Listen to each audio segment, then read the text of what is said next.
Halo sahabatnya, hari ini kita akan membandingkan dua perusahaan yang di-request oleh teman-teman kita. Untuk posisi pertama sih kurang berpengaruh ya, tapi nggak apa-apa, saya tetap susun di posisi pertama perusahaan yang lebih oke, keuangannya oke, dan juga prospeknya lebih bagus. Jadi seperti yang teman-teman lihat di judul hari ini, yang menjadi juara pertama kita adalah perusahaan Bank Nobu. Lalu di posisi terakhir ada perusahaan produsen sarung tangan karet untuk medis.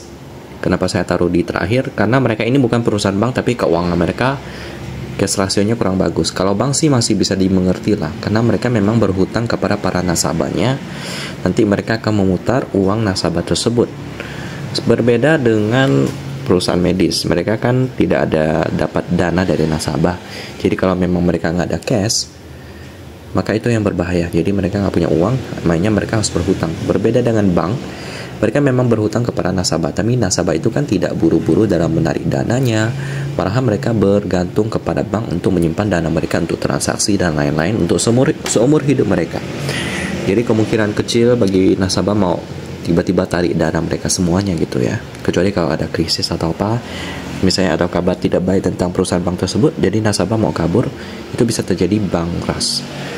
Tapi itu jarang terjadi teman-teman ya, karena tidak semuanya mau hal itu terjadi, karena itu dapat memperburuk ekonomi sebuah negara. Kita akan bahas di posisi terakhir dulu seperti biasa. Kita akan membahas perusahaan Haloni Jane Tbk dengan kode emiten HALO atau kita panggil aja Halo. Dimulai dari beritanya terlebih dahulu. Putuskan tak bagi dividen. Oke. Karena mereka juga baru IPO juga ya. Lalu hutang tinggi, likuiditas seret, memang Halo layak beli? Pastinya tidak ya. Lalu harga tak wajar, BEI pantau ketat saham Halo. Hampir arah usai IPO. Bakar peluas pangsa pasar, subscribe 101 kali. Oke. IPO. Overall nggak ada berita buruk ya. Sekarang kita akan lihat profil mereka. Jadi mereka sejak tahun 2001 produsen utama sarung tangan sekali pakai berkualitas tinggi. Produk mereka apa aja? Ini namanya ya, sekalian promosi dulu. Shamrock Supreme, ada pokoknya merek Shamrock lah. Ada Shamrock Supreme. Ada banyak jenis dia. Ada yang pakai latex. Kebanyakan pakai latex sih. Ada yang powdernya lebih banyak, tepungnya, lalu ada yang lebih sedikit tepungnya. Jadi tepung itu kegunaannya itu untuk mengeringkan tangan. Jadi ketika kita pakai sarung tangan itu kan karena tertutup, kadang-kadang tangan kita berkeringat. Jadi biar tidak berkeringat terlalu parah, mereka menaruh tepung di dalam sarung tangan karet tersebut. Kerjanya sama kayak badminton lah, kan ada tepung tuh biar tangannya tidak basah. Overall gitu aja sih profil mereka, produsen sarung tangan karet. Harusnya sangat terpakai sih. Saya juga kadang-kadang kerja sebagai tukang gigi juga perlu sarung tangan karet untuk higienitas ataupun untuk kenyamanan kerja. Pakai sarung tangan karet. Bahkan perbengkelan mobil juga pakai sarung tangan karet ya. Jadi harusnya prospeknya bagus. Sekarang kita lihat pemegang sahamnya. Porsi masyarakat 20% aman. Lalu ada Hansen. Mencuri perhatian, 2 hari terbang 78%, IPO dan lain-lain ya. Overall kita aja sih. Sekarang kita lihat laporan keuangan daripada Halo ini yang sudah update ya sampai kuartal kedua. Yep. Ini kita coba lihat. Ini posisi terakhir ya, jadi jangan terlalu banyak berharap. Cashnya di sini 24M, hutangnya yang lancar 110M, jadi hutangnya lebih gede ya. Cash ratio cuma 22%. Selanjutnya kita lihat penjualan bersih ada, dikurangi beban dapat laba kotor, dikurangi beban lagi dapat laba usaha, lalu dikurangi dan ditambah lain-lain dapat laba sebelum pajak 11M. Bagus, ini penjualannya mendominasi, jadi bisnisnya lancar. Apa yang mereka jual? Pastinya sarung tangan dong ya. Nah ini dia penjualan lokal. 17M. Pihak ketiga cukup banyak.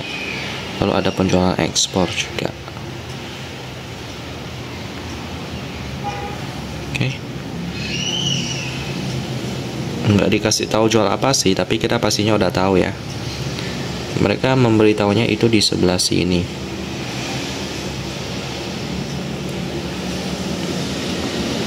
Sarung tangan latex kayak karet gitu. Oke, overall gitu aja sih dari Halo. Laporan keuangannya masih kurang ya. Marginnya masih belum double digit, meskipun ROE-nya udah double digit sih. Jadi tinggal ditingkatkan lagi keuangannya sama marginnya.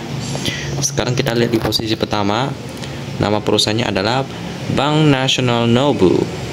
Kita lihat beritanya terlebih dahulu. Tambah koleksi, Prita Cakrawala borong 210 juta sahamnya. Oke.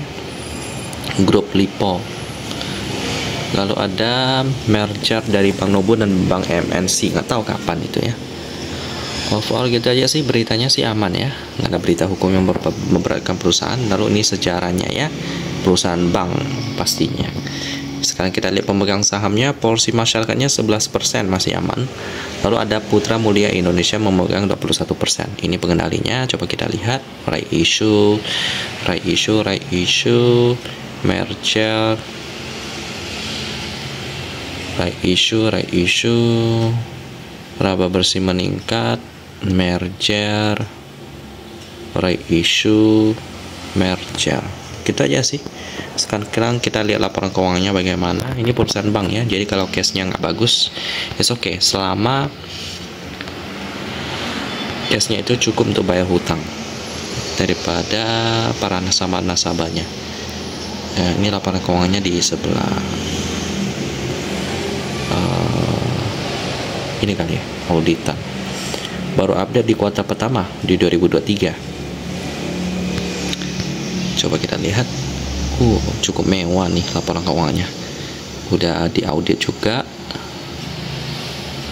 Laporan keuangan interim terlampir menjadikan secara wajar ya, jadi aman. Kita coba lihat dulu cashnya. Karena ini bank, kita tidak usah lihat cash, tapi kita lihat dari sisi ininya aja. Quick ratio-nya 110%. Itu berarti dari semua aset lancarnya, dari piutang, dari dana nasabah sampai cash sendirinya juga mampu membayar hutang mereka. Jadi aman untuk bank ya. Kalau perusahaan non bank sih nggak bisa mengandalkan quick ratio, harus pakai cash. Karena hutangnya itu ada jatuh tempo, sedangkan hutang bank itu kan nggak ada jatuh temponya. Kalau nasabah mau tarik ya tarik, tapi kalau nasabah mau simpan sampai 100 tahun pun terserah nasabah juga. Oke, overall keuangannya aman. Sekarang kita lihat pendapatannya. Pendapatan bunga dikurangi beban, dapat pendapatan bunga dikurangi lagi dan ditambah dapat laba operasional, lalu laba sebelum pajak penghasilan 37.000 di sini ya. Oke, pendapatan bunga. Overall dari marginnya sih net profit margin masih 8%, masih kurang ya. ROE-nya juga tipis, cuma 3%. PR-nya juga 23, jadi masih kurang menarik. Jadi kalau ditanya apakah Halo dan Nobu ini menarik, meskipun Nobu ini juara satu, tetap saya tidak sarankan ya. Kalau mau perusahaan bank yang worth it, saya juga belum ada yang cukup menarik perhatian saya sih, yang valuasinya cukup murah sekali, masih belum ada ya. Karena ini perusahaan bank memang perusahaannya aman, jadi biasanya valuasinya nggak semurah itu jatuh ya. Kecuali pada saat terjadi pandemi kemarin 2020, perusahaan bank lagi terjun bebas harga sahamnya, tapi setelah itu pulih kembali malah lebih tinggi. Jadi belum ada. Semoga bisa membantu teman-teman videonya. Saya tutup dan kita ketemu lagi di video selanjutnya.